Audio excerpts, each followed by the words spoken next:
ची पायीवारी या विषयावर मनसोक्त गप्पा मारणार आहेत. त्यांना आलेले अनुभव सांगणार आहेत. थोडक्यात मी फडणीस सरांची ओळख करून देते. दीपकजी फडणीस यांनी IIT दिल्लीमधून केमिकल इंजिनिअरिंग केले आहे. या क्षेत्रात ते 40 वर्ष कार्यरत होते. 10 वर्ष MIT पुणेमधून MIT पुणेमध्ये प्रोफेसर होते. त्यांचे तुकारामाची गाथा यांचे इंग्रजी भाषांतर सध्या चालू आहे. मला वाटतं 1-2 महिन्यापूर्वी तुकाराम बीच या दिवशी विवेक साहित्य मंचाने त्यांची मुलाखत घेतली होती आणि आपण सर्वांनी ती त्यावेळी ऐकलीही असेल, कारण आपल्या ग्रुपवरती त्यांची मुलाखत YouTube म्हणजे त्यांची मुलाखत आपल्याला मेसेज केलेली होती, त्यांनी ती ऐकलेली असेल. पण आज मात्र ते प्रत्यक्ष आपल्याशी ऑनलाईन गप्पा मारणार आहेत. नमस्कार दीपक फडणीसजी, आपण याला सुरुवात करावी. नमस्कार मॅडम. आणि सर्वात प्रथम धन्यवाद आपला सगळ्यांना. पूर्णिमा पारिख मॅडम ज्या अतिशय उत्साहाने हे सगळे कार्यक्रम सादर करतात आणि आपण सगळे JB नगर मधले वाचक मंडळी इतक्या उत्साहाने, आपला परवा तर एक तर हॉलमध्ये कार्यक्रम झाला आणि आता हा दुसरा ऑनलाईन कार्यक्रम, त्याच्या मागे 3-4 ऑनलाईन कार्यक्रम मी बघितले आणि सगळे लोक फार सुंदर प्रतिसाद देतात. त्याचा मला फार आनंद वाटतो आणि ही अशी आपली जी एकजूट आहे ही आपल्याला नक्कीच कामाला येईल. मी आता आपल्या विषयाकडे वळतो. नुकतीच आषाढी एकादशी साजरी झाली. आपण सगळे मनाने पंढरपूरलाच होतो. विठोबाच्या मंदिरामध्ये जाऊन आलो, नदीपाशी स्नान करून आलो, दर्शन करून आलो. आणि आता वारी म्हणजे दुर्मिळ गोष्ट झाली आहे की काय असं झालंय, कारण 2 वर्ष वारी चुकली सगळ्यांची. तर मला वारीच्या आठवणींमध्ये डुंबून राहायला नक्कीच आवडेल आणि सगळा एवढा श्रोतृवर्ग असताना छानच मजा येईल. तर आमची वारी जी झाली ती 2015 साली झाली. 2015 साली भरणे म्हणून माझा एक गोव्याचा मित्र आहे, तो असतो हॉलंडमध्ये स्थायिक.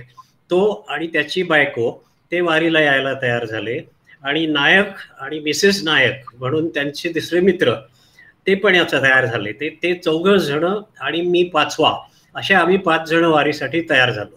त्याची बॅकग्राऊंड थोडीशी इंटरेस्टिंग आहे. मला स्वतःला कधीही वाटलं नव्हतं की आपण पंढरपूर वारी पूर्णपणे पायी करू शकू किंवा माझ्यात तेवढी शक्ती आहे अशी मला स्वप्नात पण कल्पना नव्हती. पण गंमत अशी झाली की माझा मित्र भरणे याने हॉलंडहून मला एकदा ईमेल पाठवली आणि तो म्हणला की दीपक आपण एका ट्रेकला जाऊया का, वेगळ्या प्रकारचा ट्रेक. त्याच्या डोक्यात ट्रेक होता. म्हटलं बरं कसला ट्रेक तुझ्या मनात आहे.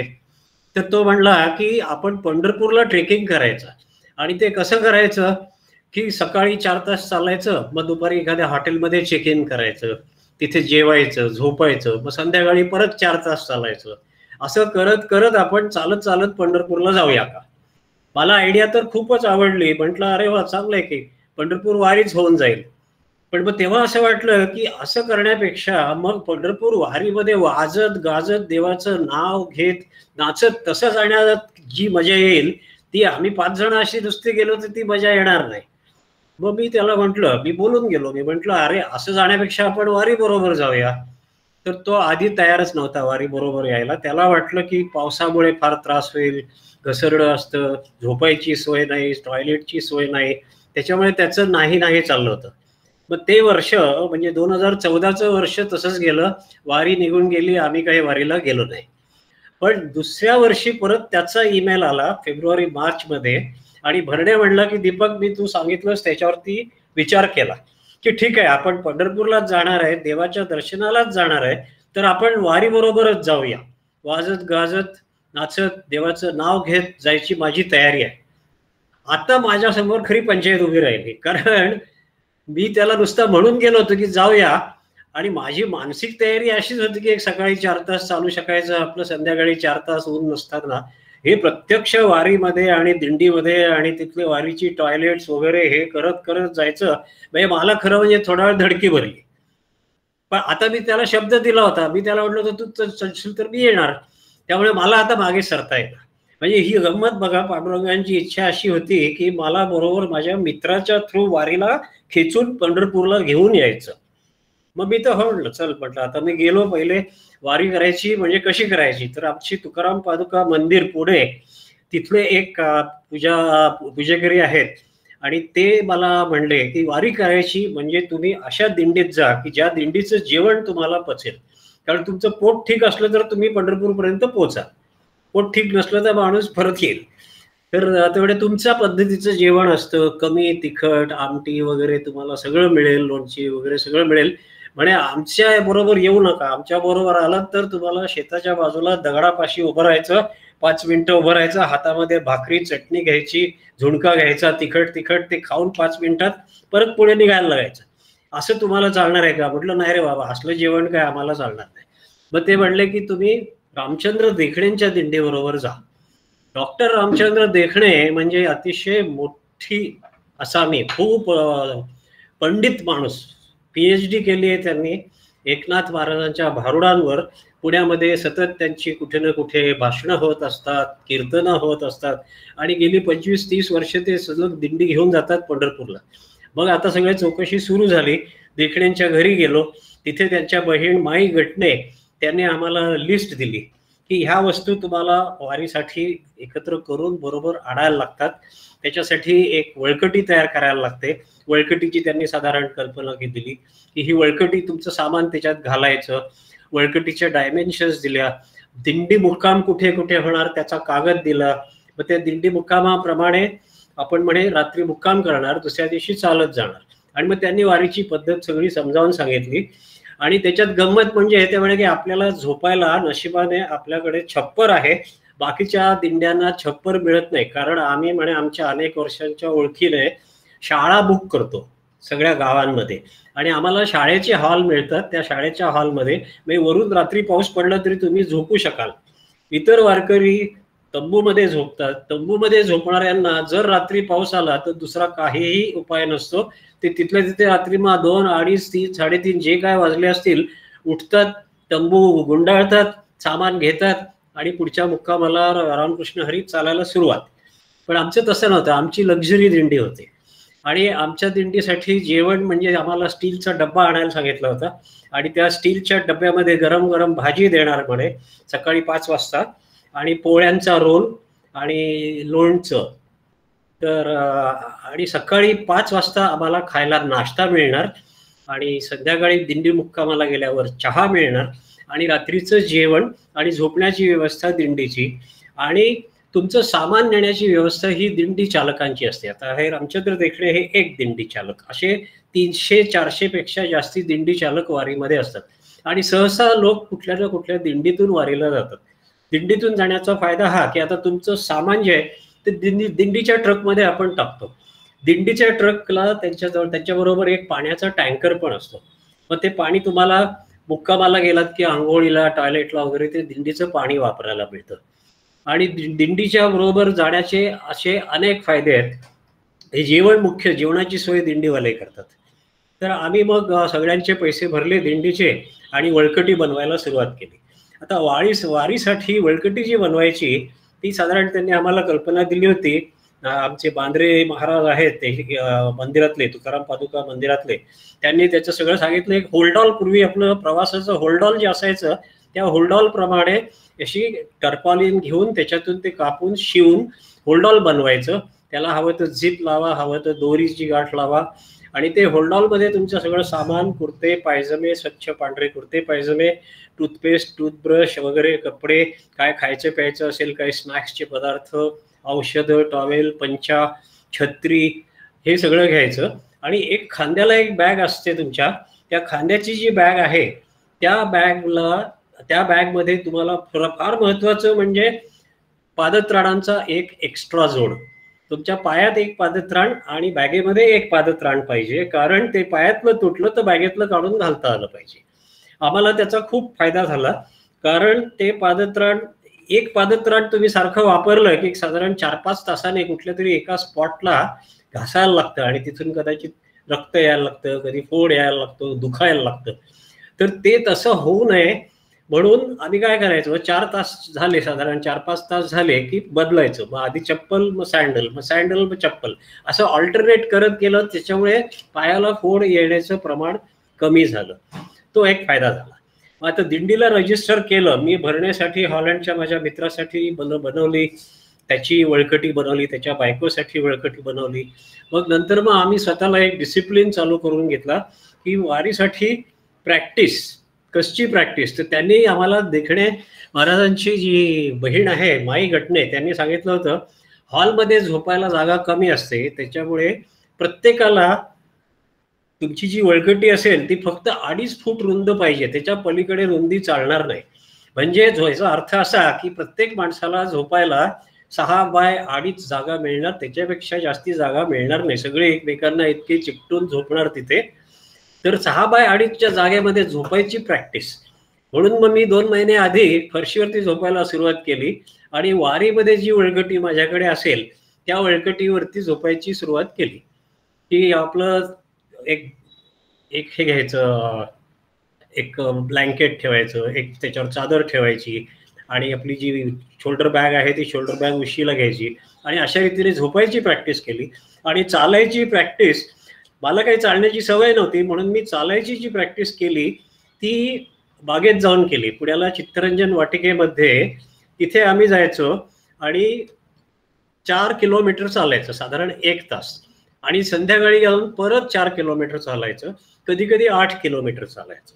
एवढीच प्रॅक्टिस केली. आणि मुख्य महत्वाचं म्हणजे जर तुमच्यापैकी कोणी जरी वारीला गेला तर हे लक्षात ठेवा की जे चपला बूट आपण वारीमध्ये घालणार तेच वापरायचे.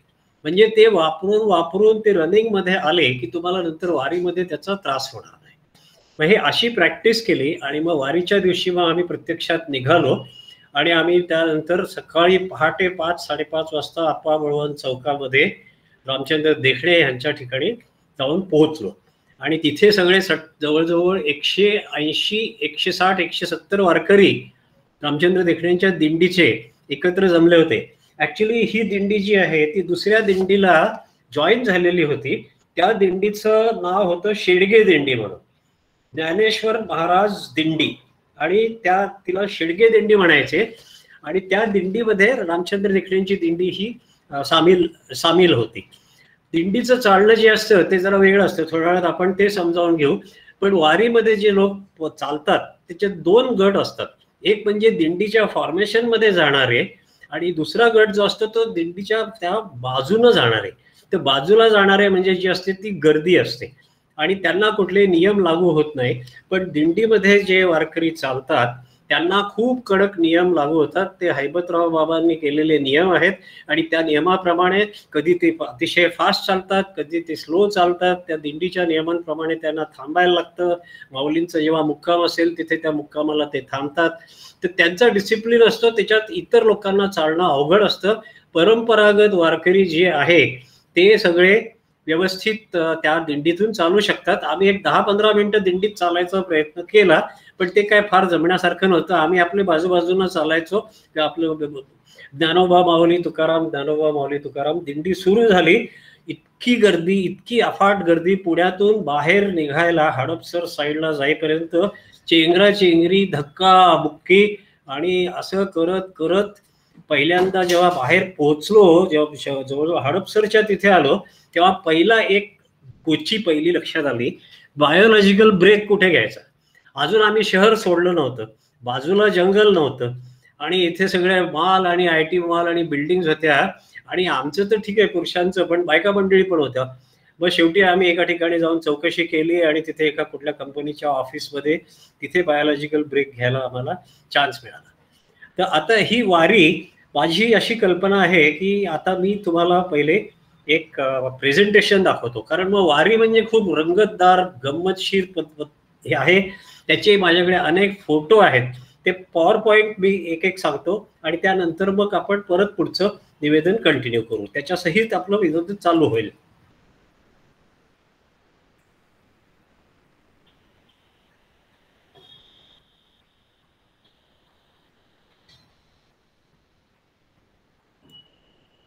सगळ्यांना ऐकू येतंय ना? आता हे पहिली माऊली पालखी लिव्ज आळंदी टेम्पल. मंदिरातून निघाले, ही बघा पालखी आणि ही बघा गर्दी. सासवड घाटामध्ये ट्रक, हे असे ट्रक दिंडीच्या वारीच्या बाजूनं जात असतात आणि हे ट्रक जे आहेत तुमचं सामान घेऊन तुमच्याच दिंडीचे ट्रक हे अशा रीतीने पुढे जातात आणि तुमच्या पुढच्या मुक्कामाला जाऊन त्या तिथे तुमचं सामान नेऊन ठेवतात. तिथं ते माणसं आधी सगळं स्वयंपाकाचं साहित्य खाली काढतात आणि गॅस पेटवून वगैरे तुमचं जेवणाचा स्वयंपाक तिथे ते करायचं काम चालू करतात. हा तो त्या दिंडी चालकांचा मोठा रोल असतो. पाण्याचा टँकर दिसतोय, पाण्याचा टँकर रस्त्यामध्ये जागोजागी टँकर्स मिळतात जिथून आपण आपल्या बाटलीत पाणी भरून घेऊ शकतो. खांद्याच्या बॅगमध्ये बाटली आणि पाणी असतं. ही सासवड घाटातलं चित्र, ही गर्दी, ही चालली आहे वारी. जे दमले ते बसले, पण हे सगळे म्हणजे हे दिंडीतनं चालणारे लोक नाहीत, हे सगळे असे गंमत म्हणून वारीत चालणारे लोक आहेत.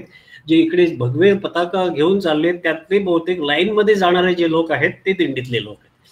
हा पहा, हा सगळ्या वारीमध्ये अतिशय सुंदर दृश्य, नयन मनोहर आणि अंगावरती रोमांच जेव्हा जेव्हा दिसेल तेव्हा तेव्हा अंगावरती रोमांच उभे करणारी ही माऊलीची दिंडी, हा माऊली रथ.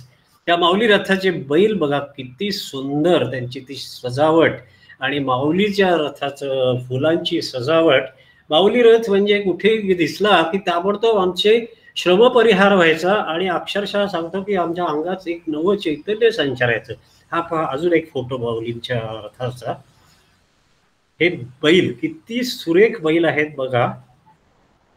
अशा ह्या बायका, काही आता जे दिंडी बरोबर नसतात ते लोक आपलाच संसार आपल्या डोक्यावर घेऊन पंढरपूर पर्यंत प्रवास करतात. या लोकांना शतशः प्रणाम. कारण दिंडीमधून वारकरी चालणारे वेगळे, ते त्या मानाने बऱ्याच लक्झरीमध्ये चालतात. ह्या लोकांचं आयुष्य किती खडतर आहे बघा. यामध्ये त्यांचं सगळं सामान आहे आणि कुठे जेवणार काय जेवणार माहिती नाही. कदाचित ह्याच्यामध्ये कणिक असेल, कदाचित त्याच्यामध्ये ते भाकऱ्या बनवतील, चटणी भाकरी जेवतील आणि पुढच्या मुक्कामाला जातील. झोपायला जिथे जागा मिळेल भगवंताने दिलेली जमीन तिथे झोपायचं आणि पुढे जायचं. तुळस असे पण खूप असतात. फेसेस ऑफ वारकरीज, हे असे वेगवेगळ्या प्रकारचे वारकरी. आता या इथे आम्ही बसलेलो आहोत, हे पण बसलेले आहेत कुठल्या तरी मुक्कामाला. खुर्च्या दिसत आहेत लाल खुर्च्यांवर, खायला प्यायला किंवा विश्रांतीला. इथे वारीमध्ये एका ठिकाणी असंच विश्रांती चालू असताना हा वारकरी दिसला. मला मनात आलं की हा बहुतेक तर पहिलवान असावा, म्हणून मी त्याला विचारलं, काय बाबा तुम्ही कुठल्या आखाड्यातले पहिलवान वगैरे आहेत का? तो म्हणे हो साहेब तुम्ही बरोबर ओळखलं, म्हणे मी कोल्हापूरच्या आखाड्यातला आहे, मी पहिलवान आहे. म्हटलं वाह काय बॉडी आहे आणि काय पर्सनॅलिटी आहे त्या माणसाची बघा. हा अजून एक, हा दिंडीचा विणेकरी. तुम्हाला सगळ्यांना माहिती असेल की दिंडीमध्ये एक प्रमुख जो असतो तो दिंडीचा विणेकरी असतो. त्याच्या हातात वीणा असते आणि पागोट असते आणि मग विणेकऱ्याच्या मागे मग सगळे असतात, पखवाजवाले असतात, हार्मोनियमवाले असतील, त्यानंतर टाळ असतात, ती तुळस असते, डोक्यावरती पाण्याचा हंडा घेतलेल्या बाई असतात. दिंडीत कोणालाही पाणी प्यायचं झालं तर त्या हंड्यातून पाणी देतात. दिंडीचं फॉर्मेशन फार गंमतशीर असतं. 4 आणि 2 म्हणजे अशी 6 माणसं एक एक ओळीत चालतात आणि त्या अशा ओळींच्या अशा 6 लाईनी चालत असतात. 4 जण पुरुष आणि 2 बायका आणि त्यांचं सगळ्यांचं अगदी NCC प्रमाणे चालणं असतं. सगळ्यांमध्ये मध्ये रिकामी जागा ठेवून चालत नाही, अंतर ठेवायला परवानगी नसते. कुठली जागा रिकामी झाली तर ती लगेच भरून काढायला लागते. ह्या बायका एका ठिकाणी बसल्या, आमच्याशी गप्पा मारू लागल्या. आम्हाला त्यांनी खूप प्रोत्साहन दिलं आणि त्या म्हणल्या वा वा नक्की तुमची पंढरपूर वारी पूर्ण होईल, माऊली तुम्हाला प्रसन्न आहे. आणि आम्हाला खूप बरं वाटलं. मग त्यांना आम्ही म्हटलं आम्हाला एक फोटोसाठी पोज द्या. किती सुंदर माऊली, किती सुंदर पोज दिली आहे पहा त्यांना. आणि त्यांना फोटो काढून घेणं म्हणजे इतकं अप्रूप होतं, खूपच मजा आली. हे आम्ही चालतोय या इथे.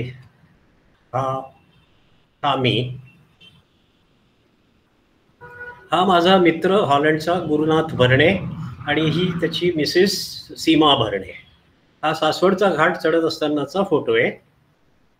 पहा काही मुलं अशी पण चालली होती वारीमध्ये. अर्थात हा मुलगा काय फार जास्ती चालला नसेल, पुण्याच्या इकडे तिकडे 2 किलोमीटर चालून घरी गेला असेल, पण अशी खूप छान छान दृश्य वारीत बघायला मिळतात. पताका, खूप ठिकाणी पताका असतात आणि ह्या पताका, दिंड्या पताका हेच पंढरपूरचं वैभव आहे. नीरा स्नान, माऊलींचं नीरा नदीमध्ये स्नान असतं आणि त्या नीरा स्नानाच्या वेळचा हा photo. Green fields, blue sky, festival of Joy. अशी शेतं असतात बाजूला, इकडून वारी चालू असते. आता तुम्हाला जेवायचं झालं तर तुम्ही असंही ठरवू शकता की चला आता आपण बाहेर जाऊ, एखाद्या शेतामध्ये बसू, तिथे बसून मस्तपैकी जेवण करू. आम्ही तर काय गंमत केली होती, जेवताना जरा व्हरायटी पाहिजे म्हणून जॅमचे पाउचेस घेतली होती, किसान जॅम, आणि तसंच टोमॅटो सॉस, किसान स्क्वॉश, त्याची पण छोटी छोटी पाउचेस घेतली होती, पिचकू वगैरे असं म्हणतात ते. मग केव्हाही जेवताना आधी ते उघडायचं, ते बाजूला ठेवायचं. देखणे साहेबांच्या दिंडीने दिलेली, त्यांच्या स्वयंपाक्यांनी दिलेली भाजी, पोळी, लोणचं, आणि आमच्या मिसेसने मला छानपैकी लाडू बनवून दिले होते, रवा नारळाचे लाडू. त्यामुळे आम्ही दररोज जेवण झाल्यावर एक एक लाडू खात होतो. मग ते फलटण येईपर्यंत लाडू संपले. पण गंमत अशी झाली की मला औषधांसाठी म्हणून दुसऱ्या एका आमच्या मैत्रिणी बरोबर आमच्या मिसेसनं औषधं पाठवली, आणि मग औषधं पाठवायला चान्स मिळाला तर त्याच्याबरोबर त्यांनी परत लाडूंची दुसरी बॅच पाठवली. त्यामुळे आम्हाला दररोज जेवणानंतर लाडूची स्वीट डिश मात्र नक्की मिळत असायची. ही पाशेत, ही पहा. आता हा वारकरी सगळ्यांच्या खांद्यावर उभा राहून तिथून त्याची हे चालू असतं, मृदंग चालू असतं, आणि इतकं छान आहे त्याचा. आपण व्हिडिओ बघू थोड्या वेळाने. आंघोळ, वारीवर जाताना कुठलेही विधिनिषेध नसतात. पुरुष स्त्रिया सगळे, त्यांची नजर संपूर्ण आध्यात्मिक झालेली असते. कोणीही कोणाला त्रास देत नाही, कोणी कोणाकडे विचित्र नजरेने बघत नाहीत. आता या इथे एका ठिकाणी वारकऱ्यांची सोय व्हावी म्हणून कोणी पाण्याचं मस्तपैकी कारंज लावलेलं आहे, तिथे एक 4 जण छानपैकी आंघोळ करून घेतात. कारण वारीमध्ये तुमचं जर फार नीट ऑर्गनाइज नसेल तर त्या लोकांना आंघोळीला प्रॉब्लेम होऊ शकतो. आपण दिंडीत गेलं तर दिंडीला आंघोळीला प्रॉब्लेम नाही, तुम्हाला दररोज आंघोळ करायला पाणी मिळतंच. हे अशी एका ठिकाणी पाईपने सोय करून दिली होती कोणी. त्या पाईपला ड्रिंकिंग वॉटर पण आहे आणि म्हणजे कपडे धुवायची पण सोय आहे. तर असे पण लोक काही कपडे धुवून घेतात, आंघोळी करून घेतात. नारद मुनी, दिंडीमध्ये अशी सोंग घेऊन फिरणारे लोक पण बरेच असतात. आता हा एक नारद मुनी सगळीकडे फिरायचा आणि सगळ्यांकडनं रामकृष्ण हरी आणि पैसे घ्यायचा. अशी छान मूळ एक स्वरूप बघायला मिळालं. आता दिंडीमध्ये अजून रस्त्याच्या बाजूला एका ठिकाणी पांडुरंग रुक्मिणी यांची मूर्ती आणि मातेची मूर्ती, तिथे हे बॅकग्राऊंड बनवली होती आणि त्यांनी सांगितलं इथे येऊन फोटो काढा आणि काय हवे तेवढे पैसे द्या. ही चांगली आयडिया आहे. आम्ही जाऊन फोटो काढून घेतला, त्याला 10 रुपये दिले, त्याने आम्हाला बाय बाय केलं. किती सुंदर कल्पना आहे बघा. हे पहा, कलर्स ऑफ वारी, किती सुंदर. हे सगळ्यांनी तिथे कुठे कुठे आंघोळी केल्या आहेत, कुठे कुठे कपडे वाळत घातलेत. आता ही मंडळी इथे 1-2 तास कपडे वाळवणार, त्यानंतर मग ते पुढच्या मुक्कामाला जायला निघणार. तसं बघा किती सगळं दृश्य आता असं सुंदर रंगांनी भरलेलं आहे. त्याच एक अजून एक स्वरूप. हे असे लोक विश्रांती घेत असतात. हे पहा, अजून रंगच रंग सगळीकडे. त्यामुळे ह्या अशा वातावरणात चालताना आपल्याला इतकं छान वाटतं. सभोवताली दुकानं आहेत, ज्ञानोबा माऊली तुकाराम गजर चालू आहे, आणि कुठल्या कुठल्या दिंड्यांमधनं श्लोक अभंग त्यांचं म्हणणं, ते त्याचं वाचन चालू आहे, त्याचं गायन चालू आहे, आणि झांजा सगळीकडून वाजता आहेत, आणि इतकी मजा येते. सगळ्या मुख्य वारीमधला मुख्य घोष म्हणजे आहे ज्ञानोबा माऊली तुकाराम. आणि तेव्हा मी जरा एक वेळ म्हणून दाखवतो. ज्ञानोबा ज्ञानोबा ज्ञानोबा ज्ञानोबा ज्ञानोबा ज्ञानोबा ज्ञानोबा ज्ञानोबा माऊली तुकाराम, ज्ञानोबा माऊली तुकाराम. आणि भरभर म्हणायचं झालं तर ज्ञानोबा माऊली तुकाराम, ज्ञानोबा माऊली तुकाराम, ज्ञानोबा माऊली तुकाराम, ज्ञानोबा माऊली तुकाराम, ज्ञानोबा माऊली तुकाराम, ज्ञानोबा माऊली तुकाराम. असं तासन तास तुम्ही म्हणता. किती जप होतो रस्त्यात त्याची गिनती ठेवायची गरज नाही, आणि खूप छान वाटतं. आणि दमण्यापेक्षा आपल्या अंगात शक्तीच जास्ती संचारते. सगळं पूर्ण करून माणूस शेवटी तेवढा दमत नाही. जर तुम्ही गात गात नाचत नाचत जर सगळा स्ट्रेच पूर्ण केला तर दमायला होत नाही. हे बघा, इथे यांची शेतामध्ये पंक्ती चालू आहेत. स्वयंपाक पण तिथेच झालेला आहे, भांडी दिसत आहेत आपल्याला.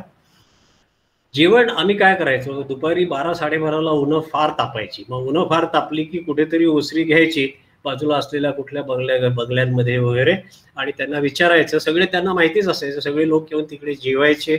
जेवण झालं की आमची ही जी बसायची आणि झोपायची, ह्याला कागद म्हणतात दिंडीमध्ये, ही प्लास्टिकची ऍक्च्युली शीट आहे. ती फोल्ड करून त्याची गोल गुंडाळी करून त्याला गाठ मारून ती आपल्या शोल्डर बॅगमध्ये ठेवता येते. कुठे उठलो, बसायचं झालं की तिच्यावर बसायचं, झोपायचं झालं तर ती पूर्ण अनरोल करायची, त्याच्यावरती आपली बॅग ठेवायची आणि छानपैकी झोपायचं. मग आम्ही जेवण झालं की एक साधारण 1.5 तास झोप काढत असतो, कारण ती वेळ खूप तापलेली असायची. आमची वारी जेव्हा झाली तेव्हा असं झालं की पाऊस जवळजवळ नाहीच, फार क्वचित 1-2 ठिकाणी पाऊस पडला आम्हाला, त्याच्यामुळे आम्हाला ऊन भरपूर लागलं. मग आम्ही ही अशी आयडिया करायचो. मग उठं, पण वारी दिंडीत ही लांब हो पालखी, की आम्ही जरी समजा 12-12:30ला पालखीतून बाहेर पडलो, साईडला बसलो, जेवलो, झोपलो आणि 3 वाजता जरी उठलो तरी पालखी चालूच आहे. पालखी कुठे खंड नाही. असं कधी झालं नाही की पालखी पुढे निघून गेली. म्हणजे अशी 5 किलोमीटरच्या वर लांबी असलेली ही पालखी पंढरपूरची. कोणी कोणी म्हणतात 10 किलोमीटर, पण 300 ते 400 दिंड्या, एकेका दिंडीमध्ये कमीत कमी समजा आपण 25-50 लोक, आणि जास्तीत जास्त 1000 लोकांच्या पण दिंड्या आहेत. आणि ह्यातल्या 27 मानाच्या दिंड्या असतात, त्या माऊली रथाच्या पुढे असतात. माऊलींचा जो रथ असतो त्याची पोझिशन ठरलेली असते, आणि माऊलींचा रथ निघाला की दिंड्या निघतात, माऊलींचा रथ थांबला की दिंड्या थांबतात.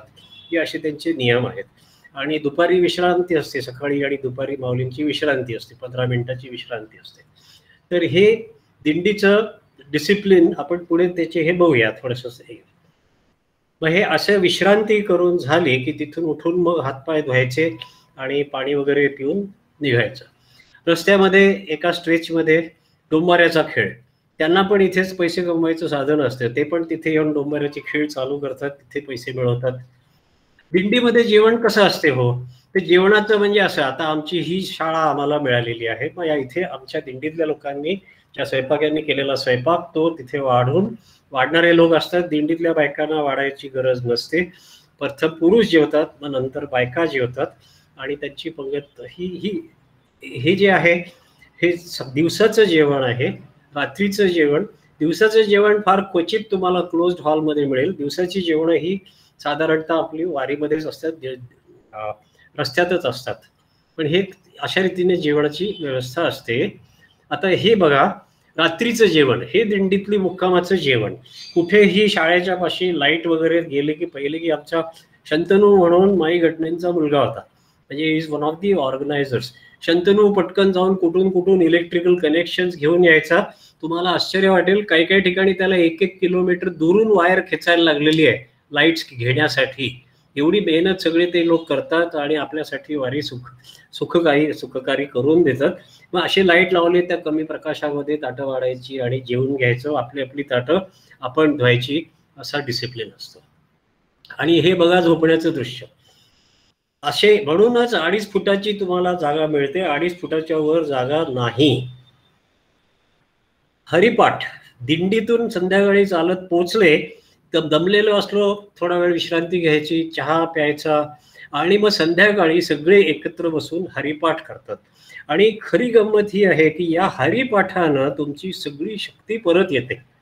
देखणे महाराज समोर बसलेले आहेत आणि सगळं सागर संगीत असतं. देखणे महाराज एक पहिली अर्धी ओळ म्हणणार, पुढची ओळ सगळा आपला समुदाय म्हणतो, दिंडीतला समुदाय म्हणतो. देवाची द्वारी उभा क्षण भरी, मग बाकीचे सगळे म्हणणार तेडे मुक्तीचारी साधेल्या, हरिमुखे म्हणा हरिमुखे म्हणा, सगळे म्हणणार पुण्याची गणना कोण करी. असा संपूर्ण हरिपाठ म्हणायचा. मग कधी कधी भारुड, कधी कधी कीर्तन, दीक्षे महाराजांचं कीर्तन, असे पण कधी कधी व्हरायटी एंटरटेनमेंट प्रोग्राम होतात, कधी भावगीत गायन वगैरे, खूप मजा येते. हे पहा, दीक्षे महाराजांचं भजन चालू आहे. ही पंढरपूरमध्ये आमची मुक्कामाची जागा, ही पंढरपूरची शाळा आहे. तिथे आम्हाला कवठेकर हायस्कूलमध्ये मुक्काम होता. आता ह्या एकाच एरियामध्ये 3-4 वेगळ्या वेगळ्या दिंड्यांचे वेगवेगळे मुक्काम होते. समोरचा ट्रक आहे तो आमचा नाही, तो वेगळ्या दिंडीचा आहे. डावीकडचा ट्रक आहे तो अजून वेगळ्या दिंडीचा आहे. असे सगळ्यांचं पाणी, त्या टँकरचं पाणी सांडलेलं वगैरे. पण तुम्ही एक बघाल की इथे कधीही कोणाची कुठे वाद झाले नाही, कधी भांडणं झाले नाही. सगळे एकमेकांना माऊली म्हणतात आणि सगळे एकमेकांना मान देतात. आणि कुठली गैरसोय, स्वतःला गैरसोय सोसायची तयारी असते लोकांची, दुसऱ्याला गैरसोय होऊ नये याच्यासाठी सगळ्यांचे प्रयत्न असतात. माझं ऐकू येतंय ना? आता हे जेवण दिंडीतलं म्हणजे असं आहे की दिंड, त्यांनी आम्हाला कधी कधी स्वीट डिश मिळायची, म्हणून ती स्वीट डिशचा फोटो म्हणून मी काढलाय. हे डावीकडे दिसते ते दिंड आहे, पुरणाचं दिंड. तर असे छान छान जेवण आम्हाला दिंडीला मिळायचं. मला सांगायला आनंद वाटेल की एकदाही कोणाचंही पोट बिघडलं नाही. इतकं सुरेख जेवण, गरम भात, पोळ्या सुंदर व्यवस्थित लाटलेल्या, कुठे कडक नाही, एकही पोळी जळलेली नाही, भाज्या सुरेख चवदार, कधी मीठ जास्ती नाही, कधी मीठ कमी नाही, लोणची, फार सुंदर जेवण दिलं देखणे महाराजांनी आम्हाला. हे आम्ही 3 मस्केटियर, ते दीपक फडणीस सगळ्यात डावीकडे, मिस्टर नाईक हे गोव्याचेच आहेत, आणि उजवीकडे माझा हॉलंडमधला मित्र भरणे. ह्या गंध जे लावला आहे याला नामगंध म्हणतात, म्हणून त्याचा फोटो मुद्दाम काढला आहे. हा मी वारकऱ्याच्या ड्रेसमध्ये, आम्ही संपूर्ण वारी पांढरा कुर्ता पायजमा घालून केली. हा पण मी. आता कलरमध्ये फरक बघा, ऊन भरपूर खाल्ल्यामुळे. हा सासवड घाटातला दीपक फडणीस आणि हे सदाशिव नगर गोल रिंगणाला पोहोचलेले दीपक फडणीस आहे की नाही, कलर एकदम जोरदार. आता ही भरण्याची बायको सीमा, सीमा फार उत्साहाने, फार व्यवस्थित चालली, फार तिचं म्हणजे हॉलंडमध्ये तिनं जवळजवळ 40 वर्ष हॉलंडमध्ये राहिलेली, पण ती गोव्याची आहे आणि अतिशय धार्मिक आहे. कैलास मानसरोवर सगळं करून शिवाय ती वारीमध्ये आली आणि इतकी तिनं रिलिजियसली वारी केली की त्याला म्हणजे जोड नाही. उभे रिंगण, वारीमध्ये रिंगणं असतात हे तुम्हाला माहिती असेल. 2 प्रकारची रिंगणं असतात, उभं रिंगण आणि गोल रिंगण. तर उभ्या रिंगणामध्ये असे 2 समुदाय उभ्या असतात एकमेकांसमोर, मध्ये जागा मोकळी ठेवलेली असते, वाजवणं चालू असतं, मुखाने नामघोष चालू असतो. आणि मग काही वेळाने माऊली अश्व जे आहेत ते माऊली अश्व ह्या दोन ह्याच्यातून 2 माऊली अश्व असतात आपल्या दिंडीला सगळ्यात पुढे. ते माऊली अश्व, त्यातला जो एक असतो त्या अश्वावरती चोपदार असतो आणि दुसरा जो अश्व असतो त्यावरती माऊली स्वतः असतात, म्हणजे ज्ञानेश्वर माऊली स्वतः. त्यामुळे त्या अश्वावर दुसरा रायडर कोणी नाही, घोडेस्वार दुसरं कोण नाही, प्रत्यक्ष माऊली तो घोडा चालवतात अशी समजूत आहे. आणि तो घोडा इतका शहाण्या रीतीने चालतो की समजूत अक्षरशः खरी. तर या इथे तो चोपदार आहे, तो पहिले माऊलींचा घोडा पुढे फास्ट असा अफाट दौडत जाईल आणि 2 चक्र अशा तो पूर्ण करतो, म्हणजे एका बाजूने दुसऱ्या टोकापर्यंत जातो आणि तिकडून इकडे परत येतो. ह्याला म्हणतात उभं रिंगण.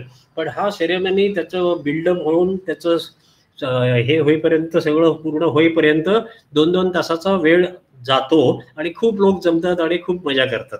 इथेच मग फुगड्यांचे कार्यक्रम होतात, खांद्यावरती वारकऱ्याला घेऊन त्याच्यावरती मृदंग वाजवायचं, हे असे खेळ वगैरे, उडी मारायचे कार्यक्रम, हे सगळे इथे होतं. आता हा पहा, हा फोटो आहे उभे रिंगणचा.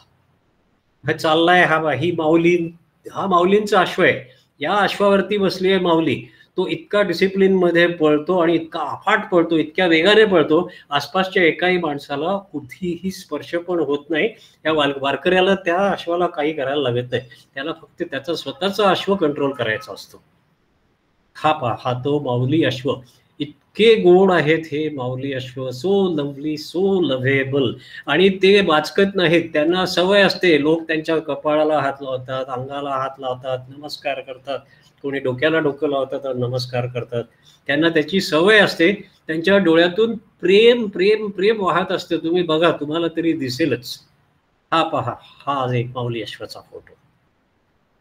आणि हे रिंगणामध्ये, गोल रिंगणामध्ये माऊली अश्व पळत असताना, गोल रिंगणाची पद्धत तशीच आहे की ते गोल रिंगणामध्ये पळत असताना तिथे आतमध्ये माणसं आहेत, रिंगणाच्या आत, बाहेर माणसं आहेत. 1 लाख लोक कमीत कमी रिंगणाला जमलेले असतात. आणि त्या सर्कलमधून हे माऊली अश्व आणि त्यांच्या मागे चोपदाराचा अश्व, हे 3 रिंगणं मारतात, 3.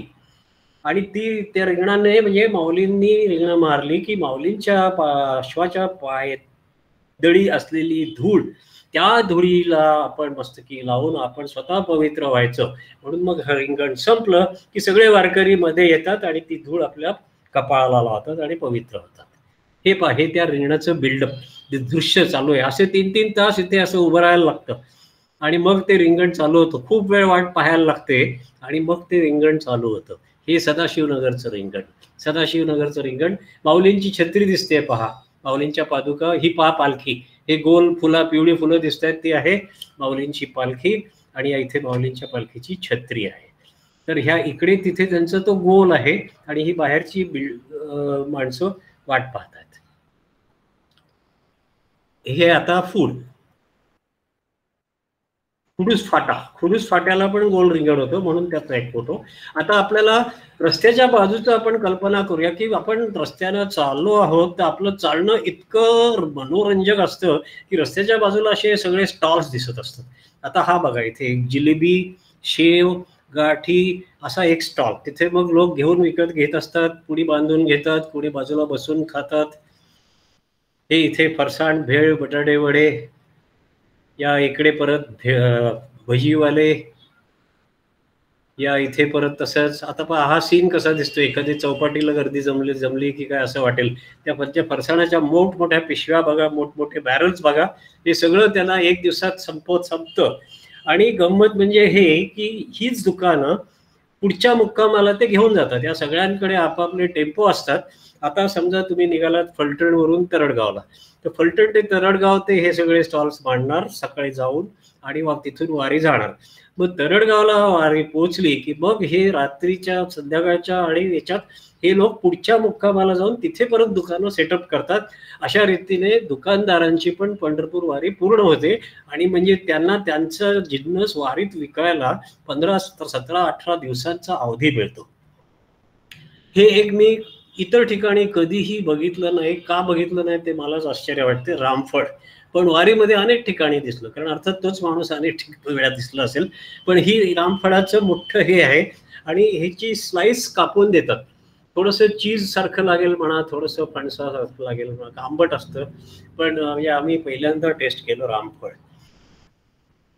फळांची दुकानं दिंडीच्या आपल्या रस्त्याच्या दुतर्फा दोन्ही बाजूला फळं. आम्हाला एकदा मस्त आहे की गोव्याचे मला वाटते माणकूर आंबे खायला मिळाले. आम्ही आंबे खूप एन्जॉय केले. या इथे सफरचंद, सीमा, ही सीमा आता शुगर केन ज्यूस, उसाच्या रसाच्या समोर त्या गाडी समोर उभी आहे. मग आता थोड्या वेळाने मी तुम्हाला उसाचा रसवाला कसं गिरायकांना आकर्षित करतो त्याची व्हिडिओ दाखवणार आहे.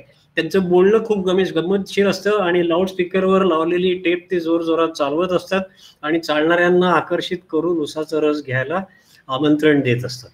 आता हे चहाचा स्टॉल, कोणी रस्त्याच्या बाजूला चहाचा स्टॉल टाकतो, कोणी दिंडी मुक्कामाच्या बाजूला चहाचा स्टॉल टाकतो. कारण ज्याला जेव्हा हवा तेव्हा चहा, इथे तर शेकडो कप चहा जातो. एक बॅच संपली की लगेच दुसरी ठेवायला लागते त्यांना आणि खूप धंदा होतो ह्या लोकांचा. पण आता ही बाई आहे, ही स्वतः प्रोफेसर आहे म्हणजे, आणि ती PhDचा अभ्यास करते. ती एका कॉलेजमध्ये प्रोफेसर आहे आणि तिने ठरवलं वारकऱ्यांची सेवा. बऱ्याच ठिकाणी लोकांचा कमाई हा उद्देश नसून मला पंढरपूरला जाणाऱ्या पांडुरंग स्वरूप पंढरपूरच्या वारकऱ्यांची सेवा करायला मिळावी म्हणून मी जाणार आणि चहाचा स्टॉल लावणार. अशा भावनेनं लोक तिथे जातात आणि आपले स्टॉल लावतात. खूप सुंदर वाटतं ते, छान बघायला छान वाटतं. त्यांच्या हातची पाहुणचार घेताना आपल्याला खूप आनंद होतो. माऊली चहा, कागद. मी तुम्हाला जे सांगितलं की आपण बसायला आणि झोपायला जो प्लास्टिकची शीट वापरतो, साधारण 6 फूट बाय 2 फूट अशी ती असते, 6 फूट बाय 1.5 फूट 2 फूट, त्याच्यावरच झोपायचं, त्याच्यावरच बसायचं. त्याला वारीमध्ये कागद म्हणतात. ते आहे प्लास्टिकचं आणि ठिकठिकाणी ते तसं विकायला बसलेले असतात. 20 रुपयाचा हा कागद. आता ह्यालाच परत तुम्हाला इरलं किंवा घोंगडी सारखं वापरता येतं. हे सारं उलगडायचं आणि डोक्यावर घ्यायचं. पाऊस पडला की ते पावसापासून तुम्हाला संरक्षण मिळतं. 20 रुपयामध्ये मजा, बसायला, झोपायला आणि पावसापासून संरक्षण. काडीबिडी सेलर म्हणजे असेच इतर गोष्टी विकणारे पण असतात. आता हा एक टॉर्च विकतोय, ह्याचा पण खूप मोठा धंदा होतो कारण सारखे लोक टॉर्च विकत घेतात. तेवढं माल भरलेला आहे त्याचा. टॉर्च विकतोय आणि चेहरे बघा दोघांचे कसे एकदम खुश मध्ये फोटोसाठी पोस्ट दिलेली आहे. आता हे सासवडला सासवडला तर जत्राच भरते, कारण सासवडला 2 रात्री मुक्काम असतो आणि पुणे सासवड 34 किलोमीटरचा स्ट्रेच असल्यामुळे तिथे खूप लोक दमलेले असतात, म्हणून 2 रात्री मुक्काम असतो. सासवडला त्या दुसऱ्या दिवशी जत्रा भरलेली असते अक्षरशः, आणि त्या जत्रेमध्ये सगळे लोक खरेदी करतात आपल्या पोरांसाठी. वारकरी मंडळी खेळणी घेऊन जातात, त्यांच्यासाठी ही खेळणी म्हणजे state of the art toys असतात. ते हे असे टॉयवाले तिथे खूप बघितले. दिंडी म्हणजे पाणी, पाणी प्यायचं, सारखी तहान लागते आणि पाणी पित राहावं लागतं. शासनाने अनेक टँकर्स ठेवलेले आहेत वारीच्या रस्त्यावर. चांगलं स्वच्छ पाणी शासनाच्या टँकरमध्ये मिळतं. कधीही आमच्या पोटाला त्रास झाला नाही हे पाणी पिऊन. आणि आम्हाला काही दिवसांनी लक्षात आलं की शासनाचं टँकरचं पाणी जास्ती चांगलं असतं. काही लोक प्रायव्हेट टँकर असतात, प्रायव्हेट टँकरचं पण पाणी मिळतं. सेवाभाव म्हणून बरेच लोक ट्रस्ट असतात, ट्रस्ट पण टँकरचं पाणी देतात. पण अनुभव असा आहे की त्यांच्या ट्रस्टचं जे असतं त्याच्यात कधी कधी केमिकलचा वास असतो. सरकारी टँकर बेस्ट, आणि स्टेनलेस स्टीलचे असतात सरकारी टँकर. हे तुम्हाला ओळखता येईलच. उजवीकडे बघा, हे सगळे, आता ही एक दिंडी आहे, त्या दिंडीचा हा ट्रक आहे. तर त्या दिंडीच्या ट्रकचे म्हणजे लोकांचं सगळं सामान दिंडी कॅरी करते, म्हणून ह्या ट्रकमध्ये हे सगळ्या लोकांचे टमरेल तिथे लटकवलेले आहेत. सासवडमध्ये दाढी करून घेणारे लोक रस्त्याच्या बाजूला बसून कुठून वारीमध्ये दाढी अशी पण करतात. हे सासवडमधलं दृश्य आहे. रस्त्यामध्येच बसलेले असतात फुटपाथवर न्हावी, आणि लोकांची कटिंग दाढी वगैरे तिथे ते करून देतात. ही एक जत्रा. परत जत्रेमध्ये कॉबलर सर्व्हिस, सांबार फार महत्वाचं, वैद्यकीय सेवा, असे अनेक लोक सेवा म्हणून ॲम्ब्युलन्सेस हे पाठवतात, व्हॅन्स पाठवतात, मोबाईल व्हॅन्स पाठवतात, डॉक्टर नर्सेस औषधं, फ्री औषधं देतात कोणालाही काही झालं की. पण तरी पण कारण इतके लाख लोक असतात, रांग लागते, रांग, आणि कधी कधी त्या रांगेत तुम्हाला पाऊण तास 1 तास उभं राहायला लागतं नंबर येण्यासाठी. इतकी परिस्थिती तिथे म्हणजे जरूर असते मेडिकल फॅसिलिटीजची. आता हा पहा, इथे सलाईन देत आहे पेशंटला. कॅन यू इमॅजिन दिस? या इथे तुम्ही जरा नीट बघाल तर इथे एक सलाईनची बाटली दिसते. तिथे हाताला तिनं वेन पकडतायत तिची, त्या बाईला सलाईन द्यायचंय, तिची वेन पकडतायत. आणि मग थोडा वेळ झाला, ती दमलेली दिसते, आउट झालेली आहे, नाही सॉरी, ही बाई झोपलेली आहे, तिचा हात आहे तो, आणि तिला सलाईन देणार आहेत. थोडा वेळ ती एक बाटली घेईल, उभी राहील, आणि परत वारीत चालायला लागेल. हे असं डेडिकेशन त्यांचं असतं. त्याच्यात तुम्ही काही करू शकत नाही. तिला असं कोणी सांगू शकत नाही की आता तू नको येऊस पंढरपूरला. ती जाणार आणि ती व्यवस्थित पोहोचणार, कारण माऊली सगळ्यांना शक्ती देते. आम्ही बघितलं, आम्ही जितक्या वेळा दमलो असं वाटायचं की दुसऱ्या दिवशी जाणं आता अशक्य आहे.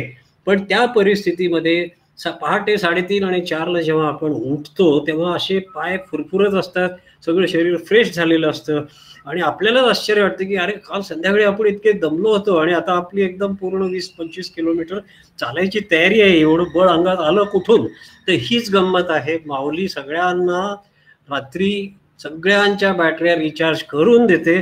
माऊलींचा निवास वारकऱ्यांसोबत असतो. प्रत्येक दिंडीमध्ये प्रत्येक वारकऱ्याच्या जवळ माऊली असते, आणि त्या माऊलीमुळे जो निश्चय करतो तो प्रत्येक माणूस पंढरपूर पर्यंत पोहोचतो. वय काहीही असो, 70, 75, 80 वर्षाची माणसं पण जातात पंढरपूर पर्यंत. आता ही एक गंमत मला आवडली नाही. तो माणूस बघा, तो त्या विठोबा रखुमाईच्या मूर्तीपेक्षाही मोठा असा त्याने स्वतःला दाखवलंय. आणि लोणंद नगरीचे भाग्य विधाते. आता पंढरपूर जवळ आलं, असं 9 किलोमीटरवर आल्यावर एक फोटो काढून घेतला. आता पंढरपूरच्या वेशीत शिरतानाचा फोटो काढून घेतला. आता पंढरपूर फाटा म्हणजे इकडे बायपास आणि इकडे पंढरपूर, तिकडे जायला सुरुवात. आता हे पंढरपूर 3 किलोमीटरवर आलं. आता माऊली रथ एंटर्स पंढरपूर. ज्याच्यासाठी 18 दिवस 20 दिवस मेहनत केली, जे स्वप्न बघितलं, आम्ही स्वतः चालत चालत पंढरपूर नगरीत प्रवेश केला, या देहाने पंढरपूरची पायवारी पूर्ण केली. तो आनंद वर्णन करता येणार नाही. इथे चेहऱ्यावर दिसू शकेल पण इथे चेहराच दिसणार नाहीये. तर हा माऊली रथ आला पंढरपूरमध्ये, आणि आम्हालाही अतिशय आनंद झाला की आपण पायी पंढरपूर गाठलं. आता पुढचं काय, पुढचं तर आहेच, पण पंढरपूरमध्ये पण अनुभव फार सुंदर आला. तो त्याचे पण वर्णन करून सांगेन हा रथ. आता हे वाळवंट. मग आम्ही तिथे गेलो, आमच्या दिंडी मुक्कामाला गेलो. तिथून आम्ही संध्याकाळी टॉवेल पंचा सगळं घेतलं आणि एक सेट घेतला कपड्यांचा आणि नदीकाठी फिरायला गेलो.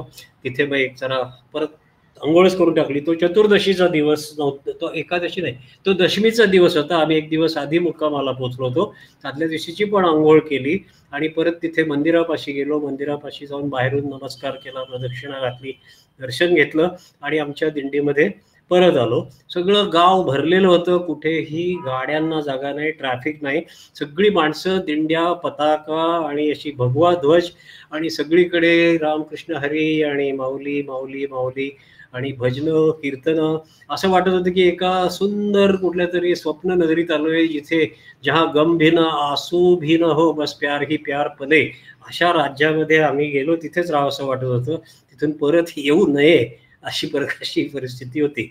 पण कळस दर्शन, मग दुसऱ्या दिवशी आम्ही गेलो तेव्हा कळस दर्शन केलं. परत असंच केलं, आमचे कपडे घेतले, सकाळी गेलो नदीकाठी, आंघोळ केली, तिथून पण कळस दर्शन होतं. त्यानंतर मग कपडे बदलून वरती आलो, चढून आलो पायऱ्या आणि मग मंदिराच्या वाटेवर लागलो.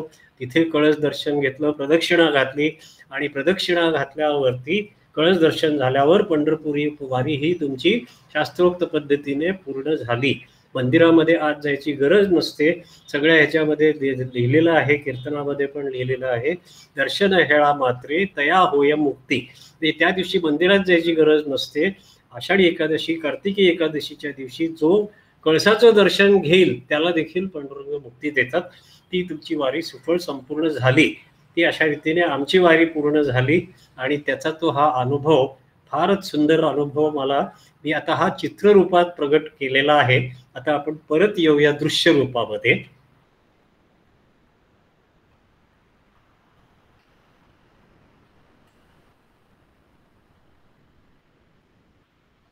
नमस्कार. हॅलो, नमस्कार. येतंय ना ऐकायला? हो हो, येतंय. हा, तर आता मी माझे बाकी तिथून थोडं सुरुवात करतो. तर आमच्या दिंडीचं एक साधारण मला सगळ्यांना सांगायला आवडेल की दिंडीचं स्वरूप कसं असतं, दिंडीची रचना कशी असते. कारण आपण जेव्हा वारी करतो तर आपल्याला दिंडी म्हणजे दिंडीची रचना समजावून घ्यायला पाहिजे. पालखीची रचना, तर पालखीचे 5 कॉम्पोनंट्स असतात. हे 5 कॉम्पोनंट्स काय, तर पहिला म्हणजे नगारखाना. एक फोटो होता सीमा भरण्याचा, ती जी बैलगाडी आहे त्या बैलगाडीला नगारखाना म्हणतात आणि तिथे नगारा असतो आणि तो नगारा वाजवत वाजवत म्हणजे प्रत्येक गावाला ते सांगत जातात की आता माऊलींची वारी इथे येत आहे, तर सगळ्यांनी सावध राहावे, गावकऱ्यांनी तयार राहावे. तर हा नगारखाना असतो, ती बैलगाडी असते. नंतर त्याच्यानंतर 2 येतात, ते माऊली अश्व येतात. 2 माऊली अश्व आपण बघितलेले आहेत. त्यानंतर 27 मानाच्या दिंड्या, हा तिसरा कॉम्पोनंट वारीचा. त्या 27 दिंड्यांपैकी आमची दिंडी नंबर 7 होती, शेडगे दिंडी नंबर. आणि त्यानंतर 300-400 ह्या दिंड्या, इतर दिंड्या म्हणजे त्या मानाच्या नाही, पण त्यांनाही रजिस्टर करायला लागतं आणि आळंदीच्या ट्रस्ट बरोबर रजिस्ट्रेशन करून मगच दिंडीला ऑथराइज प्रवेश मिळतो. काही जण अनऑथराइज देखील जातात, अनरजिस्टर्ड दिंड्या देखील जातात, कारण रस्ता आहे, रस्त्यावरती चालायला कोणी कोणाला थांबवू शकत नाही. चौथा माऊली रथ. माऊली रथाचा तर आपण बघितलेच फोटो, इतका सुंदर. आणि त्याच्या मागे जे आहेत ते 5वा कॉम्पोनंट म्हणजे शेकडो रथ, दिंड्या. आता एकदा काय झालं, एका मुक्कामामध्ये माऊलींच्या दिंडीचे जे विणेकरी आहेत ते स्वतः आले आणि प्रत्येक दिंडीमध्ये ते 15 मिनिटं संपर्क करून सगळ्यांना समजावून सांगत होते की आपण कुठल्याही मुक्कामाला असताना त्या तिथून बाहेर जाताना कागदाचा बारका देखील चपाटा वगैरे देखील काहीही ठेवायचं नाही, कुठलीही वस्तू ठेवायची नाही. जागा सगळी साफ झाली ह्याची खात्री करून घ्या, आपल्याला दिंडीचं आणि पालखीचं नाव खराब करायचं नाहीये. इतकी सुंदर भावना प्रत्येक दिंडीमध्ये फिरून त्यांनी सगळ्यांना हे महत्त्व समजावून सांगितलं. आमच्या दिंडीने कुठेही कसल्याही प्रकारची घाण ठेवली नाही, कसल्याही प्रकारचा कचरा ठेवला नाही आणि बहुतेक दिंड्या ठेवत नाहीत. रस्त्याच्या बाजूला कागद वगैरे पडलेले दिसतात, पण शासनाने बरीच चांगली हे केलेली आहे, बादल्या आहेत जागोजागी, त्यामुळे इतकी काही आम्हाला घाण दिसली नाही. लोकांचाही सेन्स चांगला आहे, सगळे कचरा बादल्यांमध्ये टाकत होते आणि त्याच्यामुळे तसा काहीही त्रास होत नाही. आमच्या दिंडीतल्या माणसांबद्दल सांगायचं झालं तर साधारण 80 बायका होत्या आणि 80 पुरुष होते. 160 लोकांची आसपास दिंडी होती. काही बायका नवऱ्यांबरोबर होत्या, पण काही बायका वर्षानुवर्ष यायच्या आणि त्या एकट्या पण होत्या. नवऱ्याबरोबरच यायला पाहिजे असं काही नाही. आणि इतकी सुंदर सगळ्यांची आनंदाने वारी पूर्ण झाली. 60 ॲव्हरेज एज म्हणाल तर 60च्या वर, 60, 65, 70 आणि काही काही लोक 5-5 वर्ष, 6-6 वर्ष वारी केलेले असे एकदम तरबेज झालेले लोक होते. मी त्याच्यावरती एक पुस्तक छापलेलं आहे आणि म्हणजे पुस्तक प्रसिद्ध केलंय Amazon.com वरती. ते याला पण मिळेल तुम्हाला, ई बुक म्हणून पण विकत घेता येईल. त्या पुस्तकामध्ये पण अनेक फोटो आणि संपूर्ण माझं वर्णन केलेलं आहे की कसं त्याच्यामध्ये आम्हाला वाटलं, आमचे अनुभव कसे होते. तर अशा बऱ्याच गोष्टी त्याच्यात आहेत. मी आता एक तुम्हाला वारीचं स्पिरिट कसं काय कॅप्चर केलं ते मी सांगतो. साधारण आम्ही फलटणला गेलो तेव्हा 100 किलोमीटर पूर्ण झाले होते, 7 दिवस होऊन गेले होते. फलटणला गेलो, मला आश्चर्य वाटलं की अरे 100 किलोमीटर आपण घरापासून आलो, म्हणजे आता अर्धी वारी पूर्ण झाली, आता पुढची अर्धी वारी. तेव्हा अंगात कॉन्फिडन्स आला की आपण वारी करणार, आपल्याला काही रस्त्यातून कुठून मागे परत जायला लागणार नाही, ती खात्री पटली. पण नंतर साधारण सदाशिव नगरच्या अलीकडे नातेपुते वगैरे ही जी होती आणि काहीतरी दिवे नातेपुते सदाशिव नगर ह्याच्या पुढे एक गाव आहे. मग त्या तिथे आम्ही गेलो, तिथे बाजूला नदी होती, पंढरपूरच्या अलीकडचाच मुक्काम होता आणि तिथे एक नदी होती. मग त्या नदीवरती रामचंद्र देखणे साहेबांनी सगळ्यांना सांगितलं, जा चंद्रभागा नदी आहे त्याच्यावरती आंघोळ करून या, शासनाने भरपूर पाणी सोडलं आहे आणि अतिशय सुंदर हवा. कल्पना करा की आपण एखाद्या इसवी सन 400 किंवा 500व्या ह्याच्यात हर्षराजाच्या राज्यात असावे, तसं सगळीकडे नुसती शेत, हिरवळगार, वरती आकाश, एक नदी वाहते आहे, कुठेही दुसरं काही दृश्य नाही आणि आम्ही सगळे वारकरी त्याच्यात पाण्यामध्ये पोहतोय. गार वाऱ्याची झुळूक होती. रामचंद्र देखणे साहेबांनी ऐकू येत आहे ना? हॅलो, हो हो येत आहे. हा, नाही काही मिररिंग होत नाहीये ना? नाही, काही नाही. हो, तर देखणे साहेबांनी काय केलं, आम्हाला बसवलं काठाशी नदीच्या आणि त्यांनी सांगितलं की तुम्ही बसा, मी तुमच्या पाठीला वाळू रगडून देतो. मग त्यांनी मला वाटतं थोडंसं तेल आणि त्याच्याबरोबर वाळू घेऊन आमची पाठ रगडून दिली आणि मग त्यांनी सांगितलं की आता तुम्ही आमची पाठ रगडून द्या, असंच तेल आणि हे लावून.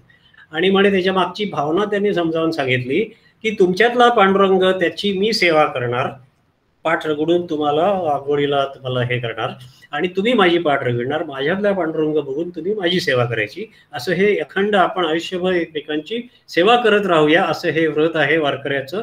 आणि त्या भावनेने आम्ही त्या नदीत जाऊन खूप मस्तपैकी पोहलो, डुंबलो, म्हणजे चंद्रभागा नदीतच. पण पंढरपूरला आंघोळ करण्याच्या पेक्षा हा अलीकडे आंघोळ करण्याचा अनुभव अतिशय सुंदर होता, खूपच मजा. काय झालं की हवेतच जाणवायला लागलं, आपल्या हवेमध्येच आम्हाला जाणवायला लागलं की अशी दुरून आपल्याला असे सुंदर काहीतरी व्हायब्रेशन जाणवायला लागले की पंढरपूरचं कनेक्शन.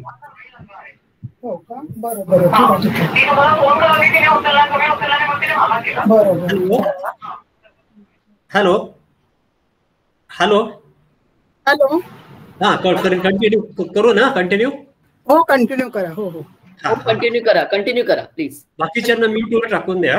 हा, म्यूट वरतीच आहेत. मला वाटतं तुमचा व्हिडिओ चालू होतोय,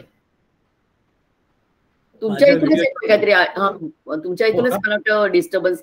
मला वाटतं दुसरा व्हिडिओ तुम्ही चालू केलाय का आता? नाही, मग स्टॉप शेअरिंग करतो. हा, आता बरोबर आहे, आता बरोबर आहे ना ते? आता बरोबर आलं. स्टॉप शेअरिंग केलं, मला ती टेक्नॉलॉजी जरा नीट माहिती नव्हती, सॉरी.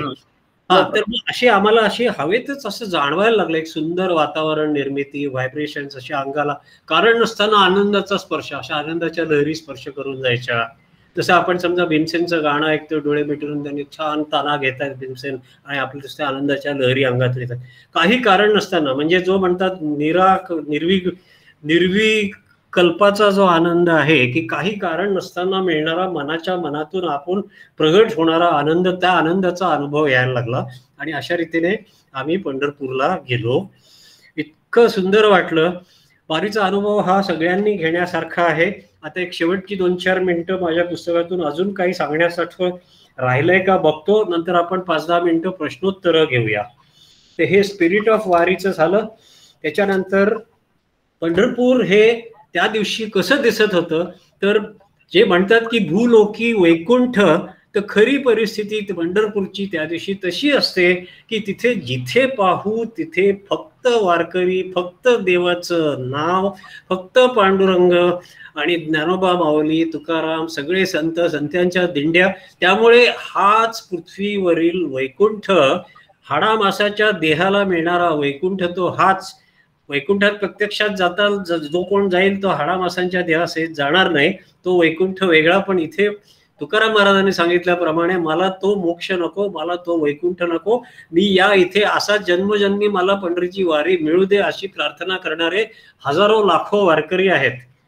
तो जो आनंद आहे की तिथे प्रत्यक्ष भू वैकुंठ पंढरपूर, त्याचं वर्णन असं का केलं आहे ते आपल्याला त्या तिथे कळतं.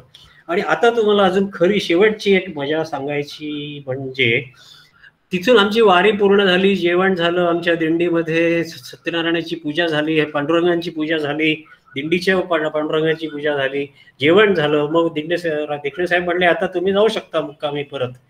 आता मुक्कामी परत जायचं म्हणजे आमची सगळी वळकटी घेतली, सगळं सामान घेतलं, कसा बसा रिक्षा मिळवला, एसटी स्टँडवर पोहोचलो. पंढरपूरचा एसटी स्टँड त्या दिवशी म्हणजे बघण्याची चीज असते. अक्षरशः दर साधारण 60 सेकंदाला एक एसटी सुटते. अशी भरकन एसटी येते, त्या धूळ उडवत त्या मैदानात. ती एसटी आली की ती भरली की लगेच निघते. चालला कुठे चालला? पुणे, पंढरपूर, औरंगाबाद, जे अशी इकडच्या तिकडच्या एसट्या. अहो बसायला जागा शक्य नाही, शिरायला शक्य नाही. आम्ही वाळकटी आमच्या वळकट्या घेऊन ती धुळं घेऊन उभे होतो नुसते. आमच्या समोर 5-7 एसट्या गेल्या आणि आमच्या पायाला फोड आलेले होते. भरडेच्या बायकोच्या पायाला पण खूप फोड आले होते. आम्ही बसमध्ये शिरणं तर इम्पॉसिबल होतं, उभं राहून प्रवास करणं इम्पॉसिबल. माझा मित्र तो एकदमच पॅनिकमध्ये आला. तो म्हणजे दीपक, अरे वारी तर छान झाली पण आता हे मोठं संकट येऊन उभं राहिलं, आता आपण याच्यातून कसं बाहेर पडायचं? How are we going to reach? मलाही प्रश्न पडला, कारण आम्ही एकाला गाडी सांगितली होती पण ती गाडी त्या माणसानं आम्हाला शेवटच्या क्षणी धोका दिला, कारण त्याची गाडी होती त्या दुसऱ्या गावची, संतांचं गाव जे आहे जवळचं 20 किलोमीटरवरचं. तो म्हणे आम्हाला पंढरपूर गावात यायला परवानगी नाही, त्याच्यामुळे आम्ही गाडी आणू शकत नाही. So we had no booking available. मग आम्ही काय केलं, तर मी शेवटी काय केलं की सरळ म्हटलं आपण आता इथे एसटी स्टँडवर उभं राहण्यात अर्थ नाही, तर आता आपण रस्ता क्रॉस करू, रस्त्याच्या त्या बाजूला जाऊ आणि विचार करायला सुरुवात करू काय करायचं. मनात काही नाही, नुसतं पांडुरंगाला आणि आमचे गुरु परमहंस योगानंद त्यांना विनंती केली की देवा काहीतरी करा, कुठून तरी आम्हाला एक पटकन गाडी मिळू द्या एअर कंडिशन, की ज्याच्यामुळे आम्ही पुण्याला परत जाऊ शकू. कारण हे बिचारे हॉलंडमध्ये राहिलेले इतकी वर्ष, एवढी धूळ माती खाऊन, खोकला घेऊन, अँटीबायोटिक्स खाऊन सगळ्यांच्या तब्येती म्हणजे एकदम गंजलेल्या होत्या. तर मी अक्षरशः तुम्हाला सांगतो, नुसतं रस्ता क्रॉस केला, समोर स्पेअर पार्ट्सचं, ऑटो स्पेअर पार्ट्सचं दुकान होतं. माझ्या डोक्यात एक कनेक्शन आलं, ऑटो स्पेअर पार्ट्स आणि रेंटल कार, काही ना काही कनेक्शन असणार. या माणसाला कोणीतरी माहीत असेल गाडी भाड्यानं देणारा. मी सरळ त्याच्यात आत शिरलो. म्हटलं पंढरपूर वारी केली आहे, आम्हाला पुण्याला जायला कार हवी, आत्ताच्या आत्ता 5 मिनिटात गाडी मिळाली तर आम्ही जायला तयार आहे.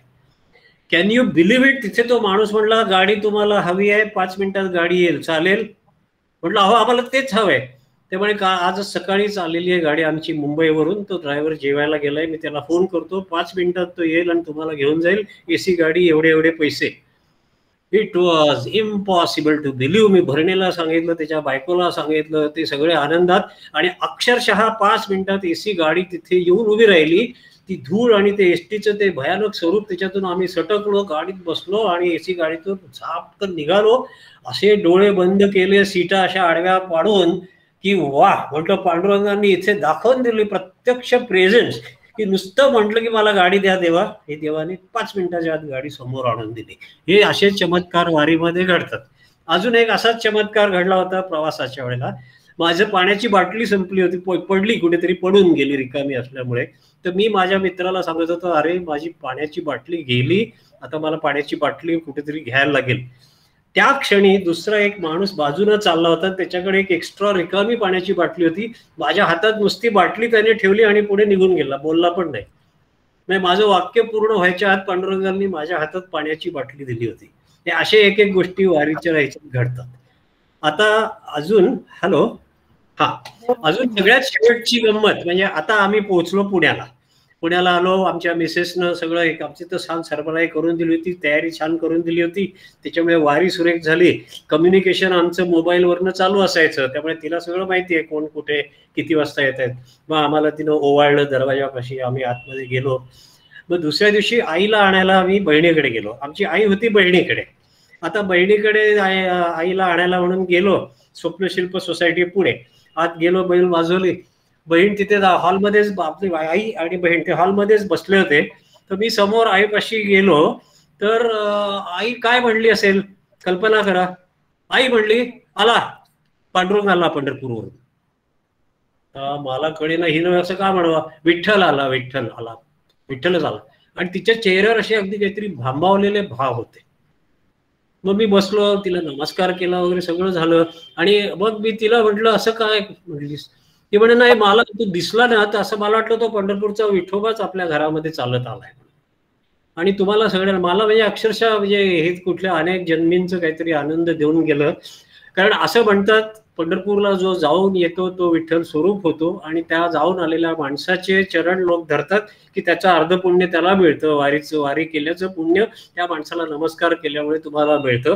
तर अशा परिस्थितीमध्ये माझ्या आईनं मला असं म्हणावं की तू जो दिसलास तो मला पंढरपूरचा विठोबा दिसलास, आणि माझं रूप झालं होतं विठोबासारखंच. असा मस्तपैकी उन्हामुळे रापून काळा काळा झालो होतो, की त्याच्यामुळे तिला अगदी तो विठोबा वाटला. ह्याच्यात काही नवल नाही. पण म्हणजे ही माझी वारीची हकीकत आपल्याला सगळ्यांना आवडली असेल अशी मी आशा करतो. आणि इथे मी माझं बोलणं थांबवतो, पण आपण प्रश्नोत्तर घेऊया. मॅडम कोऑर्डिनेट करतील, मी थांबवतो. धन्यवाद. ऐकून घेतल्याबद्दल धन्यवाद. खरंच सर, खूप ओघवती भाषा. धन्यवाद, खूप छान. म्हणजे इतकं की आम्हीच प्रत्यक्ष वारी तुमच्या बरोबर केली एका तासात. तुम्हाला ही वारी करायला 18 दिवस लागले. त्यासाठी आम्हाला एका तासात आम्ही वारी केली. खूप ओघवती भाषा, सुंदर, अगदी रंगीबेरंगी तुम्ही फोटो दाखवलेत. प्रत्यक्षात आम्ही पंढरपूरला गेलो, आणि पंढरपूरवरून येताना जे काही तुम्ही प्रसंग सांगितलेत, तुमच्या जे काही घटना सांगितल्यात, त्याने खरंच आम्हाला वाटलं आम्हीच तुमच्या बरोबर बसलोय त्या गाडीत. अगदी प्रत्यक्ष खूप, अगदी खरंच खूप, म्हणजे खूपच धन्यवाद सर. आभार. छान सांगितलं, छान सांगितलं, शेअर केलं. धन्यवाद. खूप छान, खूप छान. पण ते बुकचे डिटेल्स आम्हाला द्याल का तुम्ही? धन्यवाद. हा, ते बुक्सचे डिटेल तुम्ही बोले ना, अमेझॉनवर तुम्ही बुक लिहिली आहे ती. हो, ते पुस्तक मी लिहिलेलं आहे अमेझॉनवर, त्याची लिंक पाठवतो मी. हा चालेल चालेल सर, चालेल. आपल्या ग्रुपवर पाठवतो. ठीक आहे, चालेल चालेल. आम्हाला पण वारी करावीशी वाटायला लागली. जेव्हा वारी करता येईल तेव्हा तुम्ही नक्की सामील व्हा. तुम्हाला कुठलीही काळजी नाही. माऊली तुम्हाला पंढरपूर पर्यंत नेणार 100% खात्री. पायाला काही होत नाही, अंगाला काही होत नाही, पोटाला काही होत नाही. माऊली सांभाळते सगळ्यांना. मला ऐकून खूपच आनंद झाला तुमच्या वारीचं वर्णन. आणि तुम्ही त्याच्यामध्ये सगळे डिटेल्स सांगितले, मॅनेजमेंट सांगितली, नंतर प्रत्यक्ष अनुभव सांगितलेत. आणि ही एक गोष्ट म्हणजे बाकीच्या भारतातल्या सगळ्या तीर्थयात्रा माझ्या झालेल्या आहेत. अगदी कैलास मानस पासून ते नर्मदा परिक्रमा, दत्तधाम परिक्रमा सगळ्या केलेल्या आहेत. फक्त पंढरपूर वारी करायचं मनात असूनही इतकी वर्ष मला ते स्वप्न बाळगून सुद्धा आजतागायत ते झालं नाही. त्यामुळे तुमच्या या वारीचं मला अतिशय कौतुक वाटलं. ऐकतानाही खूप घडून आलं. आणि एखादा मनुष्य जसं काय आपण ते करतोय असं वाटायला लागलं, आणि एखादा माणूस कुठल्याही वयामध्ये हे करू शकतो या स्वरूपाचं तुम्ही जे काही एनकरेजिंग विधान केलं, त्यामुळे मलाही कुठेतरी आशा जागृत झाली की आपणही अजून करू शकू. तुम्ही तर करू शकाल नक्की. माझी खात्री, अंटार्क्टिकाचा कठीण प्रवास केला. तिथे वारी सोपी म्हणायला हरकत नाही आणि सरांनी खूप ओघवत्या भाषेत सांगितलं. हा एक वेगळाच अनुभव आहे. म्हणजे एक समुदायाचा भाग म्हणून त्या लोकांबरोबर आपण जाणं आणि एक समुदायाच होणं आणि विठ्ठल स्वरूप होणं शेवटी, हा जो अनुभव त्यांनी सांगितला त्याचा कडेलोट म्हणजे विठ्ठल स्वरूप होणं. आणि आपल्याच लोकांना विठ्ठल दिसायला लागतो इतकी तुम्ही त्या पंढरपूरच्या विठोबाशी एकरूप होता. हे खरोखर अद्भुत आहे आणि फारच हृदयस्पर्शी आहे. त्यामुळे मला खूप आवडलं. धन्यवाद धन्यवाद. फार छान झालंय. खूपच छान. तुमचा अभिप्राय ऐकून मला फार आवडलं. सबनीस काका, तुम्ही हे ऐकणार ह्याची माझी खात्री होती आणि माझा उत्साह त्याच्यामुळे चांगला द्विगुणित झाला. कारण तुमच्यासारखे प्रवास केलेले ज्या लोकांनी आम्हाला प्रशस्ती पत्रक दिलं, फार आनंद झाला. धन्यवाद. परत जावं वाटायला लागलं, पण ऐकून जावं वाटतं. आणि माझा सगळ्यांना सल्ला आहे की वारी जेव्हा चालू होईल आपण फक्त एकच करा, देखण्यांकडे मार्च एप्रिल महिन्यामध्ये पुण्याला जा. त्या आप्पा बळवंत चौकात त्यांचं घर आहे, तिथं बिल्डिंग आहे, तिथे जाऊन माई घटनेंशी नुसते अर्धा एक तास बोला. ते तुमची खात्री करून देतील की तुम्ही पंढरपूर पर्यंत नक्की पोहोचता. 75 वर्षाच्या बायका आरामात गेलेल्या आहेत पंढरपूर. बापरे. हरकत नाही, म्हणजे आम्हाला जायला हरकत नाही. हो, पुढच्या वर्षी जाऊया. चालेल चालेल.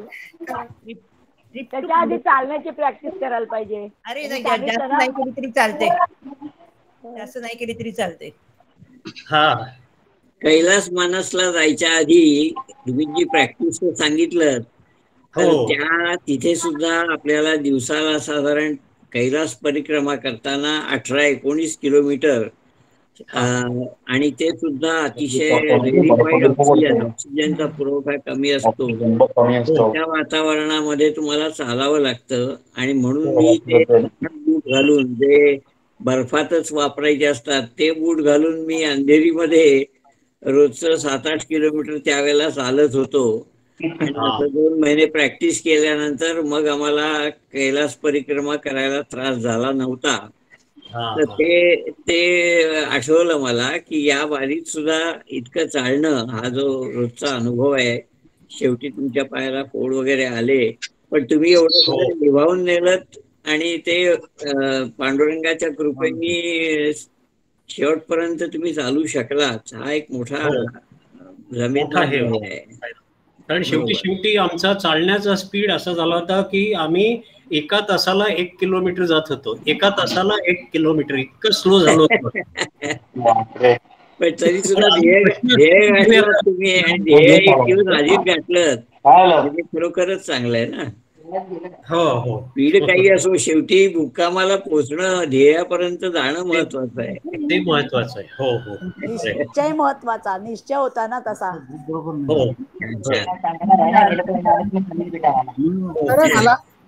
मला वाटतं की आपण जे पूर्वीचे लोक आपल्या हिंदू धर्मातील चातुर्मास पाळण्याची जी प्रथा होती, मगाशी मी सांगितली की एकदम विद्वान शास्त्रांच्या मुखातून श्रवण करत कथा त्यावेळेला.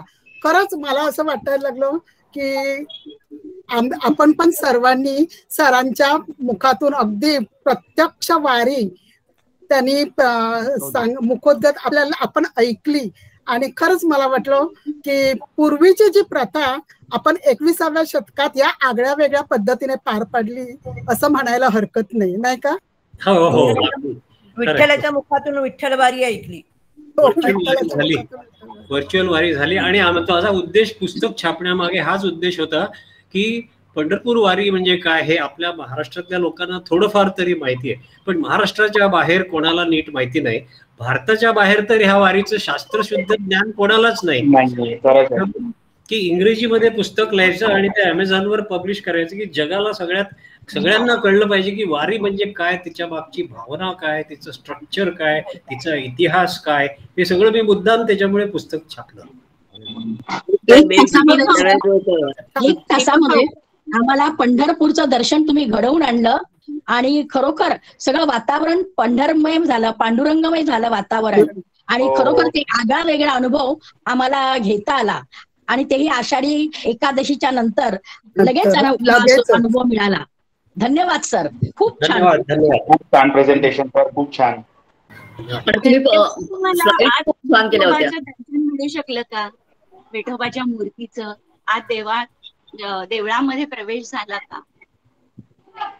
नाही, देवळामध्ये प्रवेश त्या दिवशी मिळत नाही, कारण देवळामध्ये प्रवेश मिळणं कठीण असतं, ते देत नाहीत. बारीचं दर्शन असतं. दर्शन बारीला तुम्हाला रांगेत उभं राहून दर्शन बारीतून मुख बघता येतं, मुख दर्शन घेता येतं, पण त्याच्यासाठी साधारण 4 ते 6 तास रांगेत उभं राहायला लागतं.